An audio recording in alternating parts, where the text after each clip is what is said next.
If you truly want to understand the present or yourself, you must begin in the past. You see, history is not simply the study of the past, it is an explanation of the present. Speaking of history, let's go back a little. The year is 1969, an extremely turbulent time in American history. Neil Armstrong became the first man to walk on the moon, a space race fueled by the Cold War. The growing escalation of the war led to men of 18 being drafted to fight in Vietnam. They were deemed old enough to fight in the war, but not old enough to oppose it. This eroded people's trust in their institutions and leaders, which led to a counterculture and anti-establishment revolution from the youth. At the same time, Hollywood was going through its own revolution, which was caused by the end of the Hays Code. The Hays Code was a set of guidelines for all major motion picture studio films that were released between 1934 and 1968. The code prohibited profanity, suggestive nudity, graphic or realistic violence, and a long list of other censorship like these, and these, and these. We did get some of the old Hollywood classics like these during the Hays Code era, but once the major film studios were forced to sell their theaters, it created a vacancy that was filled by domestic independent films and European cinema that inspired a whole generation of filmmakers. This ultimately led to the end of the Hays Code officially, which began an era of new Hollywood films like The Graduate, Bonnie and Clyde, The French Connection, Chinatown, Taxi Driver, and many interesting filmmakers that were making their debut. Filmmakers like Steven Spielberg, George Lucas, Francis Ford Coppola, Martin Scorsese, among others. Moving on to 1970. This is when The Holdovers mostly takes place in, a few days ahead of Christmas of 70, leading up to New Year of 71. Even though it was shot with an Arri Alexa Mini, which is the digital camera, they used vintage lenses and colored it in a way to replicate the 35mm film look that was popular at the time. The cinematographer, Igo Berld, wanted the film to look like it was a movie found in the cans in someone's garage. They made a film shot digitally in 2022 to look and feel like it was from the 70s. It's a beautiful lie. The Holdovers is about change, sacrifice, and finding a family. As the title suggests, it's about people who are left holding over for the holidays. Teachers, workers, and students at Barton Academy who had to stay because they didn't have anyone else to spend the holidays with. It checks all the boxes of a good Christmas movie. But what makes The Holdovers unique is its artful examination of lies. We follow Paul, Angus, and Mary as they help each other to come to terms with their past so they can move forward. Paul is a teacher who is stuck teaching in the school he once studied in with no family of his own to be with. Angus is a student with a father that is in a psychiatric hospital and a mother who is emotionally unavailable. Mary is a cafeteria cook, widowed a long time ago and currently a grieving mother who just lost her son to the war. Characters in this film often lie to obscure their deeper emotional truths to others and to themselves. This is not a new technique in any way. It is built into all subtextual storytelling. But The Holdovers goes further and examines the morals and ethics of lying by using different types of lying as its theme and to explore characters. There are many kinds of lies that people tell in the film. Deception. Okay, I see. Is there anywhere else you could recommend? Maybe downtown or... Was that a hotel? Broken promises. Me too. And what about Boston? You promised on the way you'd spend some time in Boston. Half-truths. Your father's dead. I thought your father... Just some rich guy my mom married. Plagiarism. He accused me of copying from his senior thesis, plagiarizing. Well, did you? No, he stole from me. Pathological. Walleye. He's probably jerking off in the Cobb salad. Why would he do that? Because he's walleye. Who knows what that foul-smelling freak does? And protective. All I'm looking for is a little thank you that I did something nice for you. That's all. The film begins when Paul is involuntarily assigned to be in charge of Angus. This is the first lie of the film that kicks off the story. I thought this was your year. It was. I told Woodruff my mother has lupus. Does she? I don't know. One of the teachers, who was supposed to hold back in school this year, lied to get out of this. This leads to Paul being the one staying behind this Christmas, despite his reluctance. Angus is supposed to be in Boston with his mother as she promised. The last minute, she changes her mind, so he too is now stuck in school. We get a sense of why Angus is comfortable with lying to get what he wants, because he doesn't have faith in the adults around him. People who are supposed to have his back often don't care enough or are unable to, like his father. Even our first impression of Angus begins with him lying to one of his classmates. You stole my fucking cigarettes! I resent that baseless accusation. Cut the shit! This, of course, comes back to bite him later. Where's my photo? What's photo? I think you know what photo, and you stole it.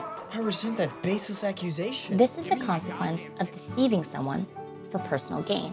Paul, on the other hand, is someone who is stuck in a place surrounded by people who do not like him. Now, most of the kids dislike you, pretty much hate you.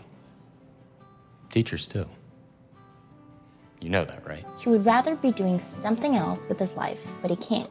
You can't even dream a whole dream, can you? Later on in the film, we find out why Paul never got to do what he wanted in life. He stole from me. That blue-blooded prick's family had allies on the faculty. I mean, their last name is on a library, for Christ's sake. So he accused me in order to sanitize his treachery, and they threw me out. That one lie changed the course of his life. He can no longer look to the future, so he spends his life living by rigid principles established during an era he is no longer a part of. Our one true purpose is to produce young men of good character. I don't care what Dr. And Green we used to cannot say. sacrifice our integrity on the altar of their entitlement. Even Paul himself knows that the world has changed. The rich don't give a shit. Poor kids are cannon fodder, integrity's a punchline. Trust is just a name on a bank. As these two people from different generations are forced to spend the holidays together, they slowly begin to find common ground to connect with each other. Paul, who sees telling the truth as his moral obligation to himself and others, Do what? Barton men don't lie. slowly begins to recognize that his rigidness is what is causing him to be stuck in the old world. The world doesn't make sense anymore. It's on fire. And Angus, who we've known to lie and deceive others to get what he wants, begins to recognize the power in compassion and honesty. Mary, can I help you with your bags? Yes, please. As these two people who were on the opposite ends of the spectrum meet in the middle, their lies slowly start to take a different shape. Their deceptive lies Is there any become way we could skip protected. this whole insurance thing? It's just standard procedure. I understand, but look, we were over at Squan's Pond playing hockey, and I slipped on the ice. Angus, what are you doing? My mom told him not to take me, but I made him. Angus lies here to help Paul save his job. Paul lies to cover for Angus. I walked into the gym and someone had vomited in there. You don't say. I don't know anything about that. Angus lies to Paul's old classmate to help Paul keep his integrity. So, this your son? What? I'm his nephew, Leonard. This scene is where the thesis of the film becomes clear. Why'd you lie to that guy? Because I knew he'd relish the fact that I'm a washout and never left my own high school, and he'd probably repeat that story to everybody we used to know, so I figured he's not entitled to my story. I am. It's not whether lying is good or not. It's about who we owe our truths to. Every time Angus tells Paul that he wants to go to the bathroom, he ends up doing something else. The first time, he says, May I go to the bathroom, sir? he attempts to book a hotel room in Boston. The second time, he says, Well, may I at least go to the bathroom? he gets in trouble with the men at the diner. The third time, he says, I'm gonna go use the bathroom. he escapes the cinema so he can visit his father in the psychiatric hospital. More than the lies he tells others, what has defined him over the years are the lies he tells himself. I lie, I steal. I piss people off. I don't have any friends, real friends. I'll probably get kicked out of Barton too, and when I do, it'll be my own fault. Angus has convinced himself that he may one day end up like his father as well. This causes him to take his academics less seriously because he believes it won't matter in the long run. Paul sees a potential in Angus that he couldn't see in himself. And he makes sure that Angus sees that too. Your challenge is you're erratic and belligerent and a gigantic pain in the balls, but you're not your father. You're your own man. This leads to the most prominent lie in the film. When Angus's parents find out about his visit to his father, Paul is cornered into a position to make a tough decision. If he tells the truth of what happened, Angus will get kicked out of the school for good this time. But if he lies, it will get him fired from the only job he has ever known. It was my idea. No, he didn't trick me or slip the leash. I took him to see his father. In fact, I convinced him to do so. We come back to the thesis of the film. Who do we owe our truths to? After all these years, Paul finally does what he always needed to do: pave the way for the younger generation by being an example. Not as a Barton man who is bound to tell truth, but as a good teacher who is willing to sacrifice their past for the good of the student's future. It's this one. This is the one you should look at. Simply telling a lie does not make you a liar. It's what you are willing to lie for that matters. In an era where young people were lied to and let down by the generation that is meant to protect them, Paul brings a much-needed hope by setting a good example of what a teacher should do. As a show of gratitude one last time, Angus immediately shuts down the false rumors Kuntz is always trying to spread about Paul. Heard he got booted for eating feces. What? Apparently he got caught in the locker room and in the commode burgling turds.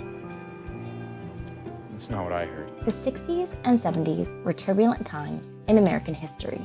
There was a massive shift occurring in politics, culture, and arts. The Holdovers takes place in the middle of that shift during Christmas as we transition to 1971. Pagan Rome celebrated the birth of Mithra on the 25th of December. The Roman Church just adopted that date as the birth of Christ, but no one really knows for sure when Christ was born. This is a protective lie many of us accept each year all over the world to celebrate Christmas as a family. Whether it's a family that we're born with or the ones we find, every one of us are holdovers. All I know is I'm not getting kicked out. But that is not all we are. You got fired. And maybe sometimes, I just told the truth. Mostly. for the right reasons, it's okay to lie a little.